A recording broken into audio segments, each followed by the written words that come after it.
Telugu Desam party की योम तासीस के मौके पर शेरलिंगमपल्ली चंदानगर डिवीजन में तेलुगुदेशम पार्टी की जानिब से लगाए गए फ्लेक्सीस और गैर मख्तमी कमानों को म्युनिसिपल ओहदेदारों की जानिब से हटाया गया। ओहदेदारों की इस कार्रवाई के खिलाफ शेरलिंगमपल्ली तेलुगुदेशम पार्टी कायदीन और कारकुनों ने म्युनिसिपल दफ्तर के सामने एहतजाज किया। बरसरे इख्तिदार पार्टी के इशारों पर काम करने का ओहदेदारों पर इन्होंने इल्जाम लगाया है। ఆవిర్భావ దినోత్సవాన్ని పురస్కరించుకొని షేర్లింగంపల్లి డివిజన్లో ఆల్విన్ చౌరస్తా నుంచి కొండాపూర్ వరకు మేము తోరణాలు కట్టడం జరిగింది।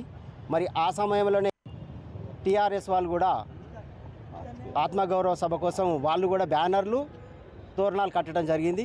మరి మున్సిపల్ అధికారులకు కార్పొరేటర్ గారు చెప్పారా మరి ఇంకెవరు చెప్పారో తెలియదు, కానీ 4:30 తర్వాత మొత్తం జెండాలు మొత్తం తీసేయడం జరిగింది। తోరణాలే, మేము ఎక్కడ బ్యానర్లు పెట్టలే, ఏం పెట్టలే, తోరణాలు కంప్లీట్గా తీసేసిర్రు। మరి ఎందుకు తీసిర్రు, దాని వెనకాల ఎవరున్నారు, మాకు కావాలన్న ఉద్దేశంతో మేము మున్సిపల్ ఆఫీస్ కాడికి ఇక్కడికి రావడం జరిగింది। ఇక్కడ ఉన్న వ్యక్తులు ఇదే పార్టీ నుంచి వెళ్ళిన వ్యక్తులు కాదా? ఎందుకు ఈ జెండా మీద అంత కక్ష గట్టిన పూర్తి రాజకీయాలు చేయడం ఇలా?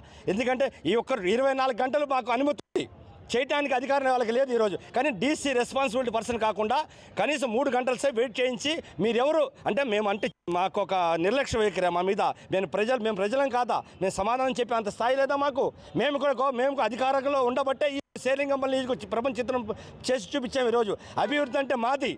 ఈరోజు ఈ జెండా పట్టుకుని వెళ్ళిన వాళ్ళు చాలామంది వెళ్ళారేమో, కానీ పార్టీ జెండా అలాగే ఉంది। ఈ పార్టీ జెండా ఈరోజు పుట్టినరోజుని సర్వనాశనం చేయడానికి పూనుకున్న వ్యక్తి ఈరోజు ఆత్మీయ సమ్మేళనం పెడతారు।